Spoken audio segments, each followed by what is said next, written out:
मानक भाई, मैंने 6 मिनट बोला तो इन्हें बड़ी पीड़ा हुई और ये तो पूरा प्रवचन करने लग गई 10 मिनट का।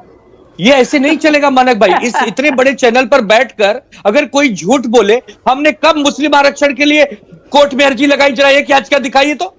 ये बात मत करिए। आप कितने बड़े हिंदू हैं, मैं आपको जवाब देता हूं। कल मैं काशी विश्वनाथ की पावन धरती पर था।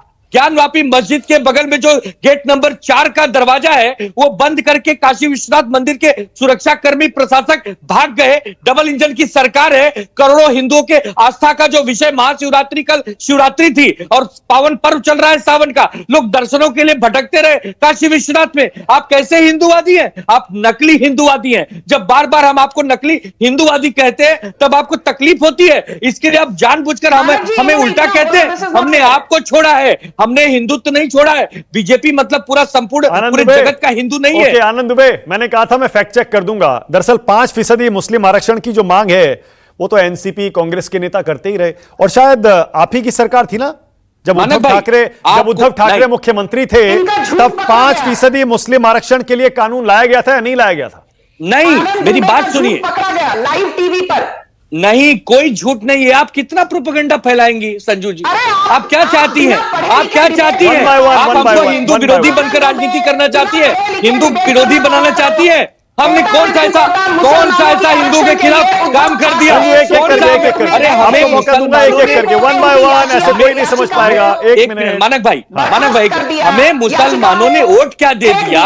इनके तो पैरों से जमीन खिसक गई। ये बेचारे नाव पे क्या आ गए? इन्होंने तो सर पे पूरा पहाड़ उठा रखा है। ऐसा कुछ भी नहीं है मानक भाई। हम इस देश में सरकार के दायरे में रहते हुए, नियमों में रहते हुए सभी वर्गों के लिए काम करते हैं। ये गलत नारा लगाते हैं सबका साथ, अच्छा ठीक है, ओके। अब संजू वर्मा की बारी, उसके बाद आगे केवल हिंदुओं का साथ और हिंदुओं का विकास। इनको आज ये नहीं कहना चाहिए सबका साथ और सबका विकास। One second. देखिए, दोनों को आपको एक दूसरे के बोलने पर आपत्ति है, आप मुझ पर हमला कर सकते हैं, लेकिन यकीन करिए मेरा रिकॉर्ड बहुत पुराना है। टाइम सबको बराबर दूंगा। I will be very very fair. Sanju, आपकी बारी है, बोलिए। मानक जी यहां बैठकर ये कहते हैं ये तो नकली हिंदूधारी हैं, ये तो 28 से 9 पर आ गए। मैं एक बात कहना चाहती हूं कि पिछले विधानसभा चुनाव में देवेंद्र फडणवीस लेड बीजेपी, उनके नेतृत्व के तहत बीजेपी को 105 सीटें मिली।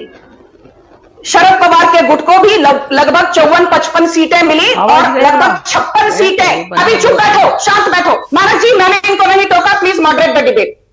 56 सीटें उद्धव ठाकरे की उस वक्त की शिवसेना को मिली 2019 में। अभी विडंबना देखिए, ऐसी विडंबना है, इसलिए इनको इतनी पीड़ा हो रही है कि लगभग 1.5-2 साल पहले उद्धव सेना के 73%, 73% इनके जो विधायक हैं, 56 विधायकों में से 40 से ज्यादा विधायक उद्धव ठाकरे को छोड़कर, उनको त्याग कर एकनाथ शिंदे के गुट में शामिल हो गए। क्यों?